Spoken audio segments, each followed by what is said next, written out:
प्रायोजक राम बंधू लोणचं, आता प्रत्येक जण जिंकेल.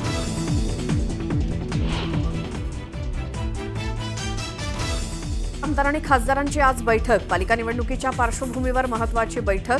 तर ठाकरे बंधूंच्या भेटीनंतर होणाऱ्या बैठकीकडे राज्याचं लक्ष.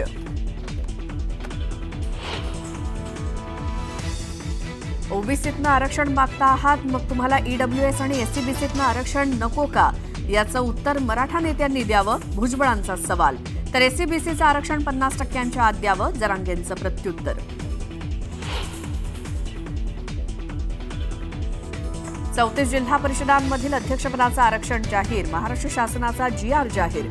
स्थानिक स्वराज्य संस्थांच्या निवडणुकीबाबत हालचाली सुरू.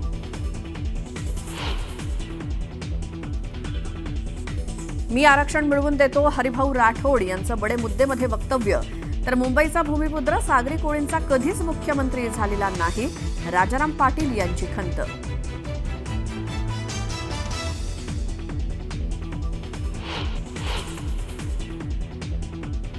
मराठा आरक्षणाच्या आंदोलनावेळी दाखल झालेले गुन्हे मागे घेण्यासंदर्भात शासन आदेश जारी. सरकार आंदोलकांवरचे गुन्हे मागे घेणार.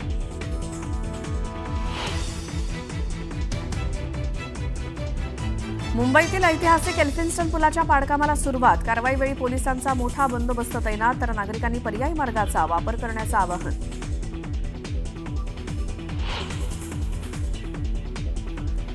पंतप्रधान नरेंद्र मोदी आज मणिपूर दौऱ्यावर. मणिपूरमधील हिंसाचाराच्या घटनेनंतर मोदींचा पहिलाच मणिपूर दौरा.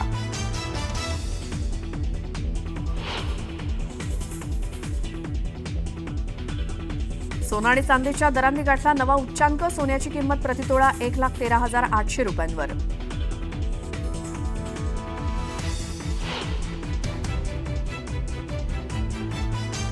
अभिनेत्री दिशा पाटणीच्या बरेलीतील घरावरती अज्ञातांकडून गोळीबार. दिशाच्या घराबाहेरील बंदोबस्तात वाढ.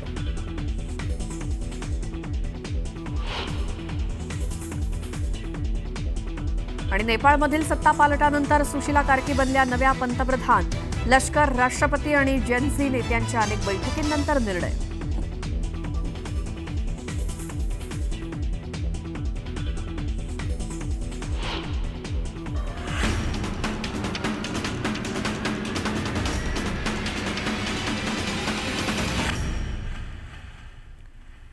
नमस्कार, सुप्रभात. मी श्वेता. तुम्ही बघताय न्यूज 18 लोकमत. सकाळचे 9 वाजता. या बुलेटिनची सुरुवात एका मोठ्या बातमीनं.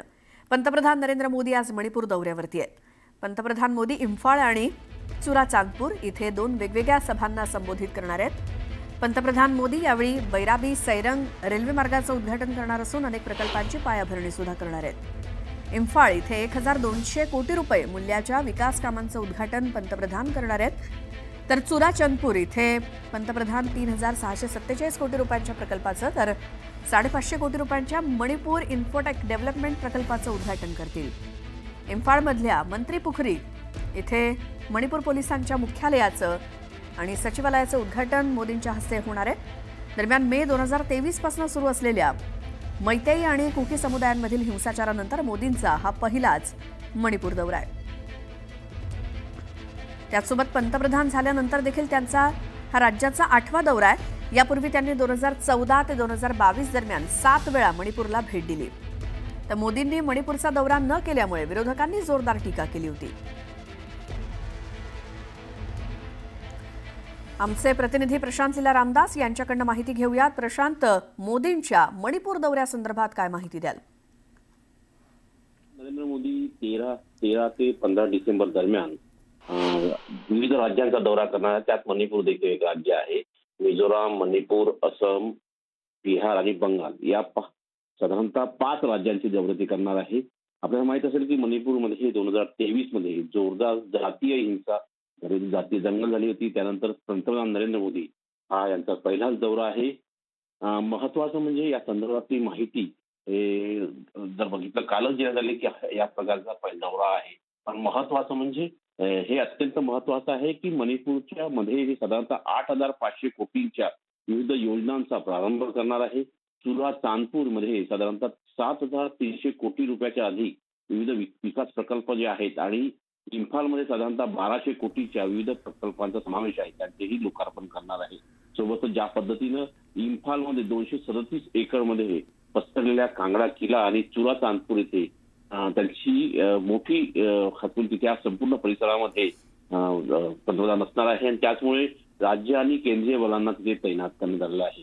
याशिवाय जर बघितलं आपण तर ज्या पद्धतीने माहिती मिळते की साधारणतः 12:30 वाजता ते आज कुकी जो समाज आहे त्यांचा बहुतांश असलेल्या चुरा चांदपूर इथे पोहोचतील आणि त्यानंतर जे या संपूर्ण जातीय हिंसेमुळे विस्थापित झालेले लोक आहेत त्यांच्यासोबत चर्चा करतील. त्यानंतर एक जाहीर सभा देखील घेणार असल्याची माहिती पुढे आली आहे. मणिपूरमध्ये साधारणतः बहुल घाटी ज्या आहेत आणि कुकी ज्या घाटी आहेत यामध्ये 280 पेक्षा जास्त मदत शिबिर सुरू आहे आणि त्यामध्ये साधारणतः 57,000 लोक राहत आहेत. गेल्या 2 वर्षापासून ते विस्थापितांचं जीवन जगत आहे. यासाठी हे अत्यंत महत्वाचा दौरा मानला जाईल. दुसरा महत्वाचा म्हणजे आयझॉलमध्ये महत्वाची आज पंतप्रधान नरेंद्र मोदींच्या हस्ते रेल्वे नेटवर्कचं उद्घाटन होणार आहे आणि खास करून आयझॉल ते म्यानमारच्या दरम्यान म्हणजे म्यानमार सीमेपर्यंत जाणाऱ्या या रेल्वे लाईनचं उद्घाटन त्यांच्या हस्ते होणार आहे. त्यामुळे पहिल्यांदा रेल्वे नेटवर्कचा हा संपूर्ण परिसर येणार आहे आणि त्यानंतर 6 वर्षानंतर पहिल्यांदा राजधानीची देखील घोषणा म्हणजे राजधानी एक्सप्रेसची घोषणा करण्यात आली आहे. म्हणजे यापूर्वी साधारणतः 6 वर्षापूर्वी राजधानी या एक्सप्रेसची घोषणा करण्यात आली ती आज त्यांच्या हस्ते होणार आहे आणि बंगाल आणि बिहारचा देखील ते दौरा करणार आहे. त्यामुळे हा दौरा अत्यंत महत्वाचा मानला जात आहे. बरोबर आहे प्रशांत, धन्यवाद या माहितीसाठी.